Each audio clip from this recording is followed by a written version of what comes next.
گھنی جھاڑیاں تھیں، یقیناً آواز اسی طرف سے آ رہی تھی، مگر کھردرو پودوں کو ہٹائے بغیر کچھ دیکھنا ناممکن تھا۔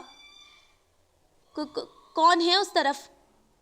دل کڑا کر کے وہ مضبوط لہجے میں بولی۔ پھر راہیل کی حیرت کی انتہا نہ رہی جب گھنے پودوں کی اوٹ میں سے عائشہ چچی برآمد ہوئیں، مگر اس وقت وہ اپنے حواس میں نہیں لگ رہی تھی۔ جھومتی جھامتی وہ بازو پھیلائے اسی طرف آ رہی تھی۔ نہیں چھوڑوں گا، کسی کو بھی نہیں چھوڑوں گا، تمہیں بھی نہیں۔ عائشہ چچی کے منہ سے مردانہ آواز برآمد ہوئی۔ آنکھوں کی جگہ 2 سرخ انگارے دہکتے نظر آ رہے تھے۔ راہیل بغیر سوچے سمجھے ایک طرف اندھا دھند بھاگتی جا رہی تھی۔ اس سمت میں راستے کا کوئی تعین نہیں تھا۔ یوں لگ رہا تھا جیسے چچی کا جن ابھی کسی بھی طرف سے نکل کر اسے پکڑ لے گا۔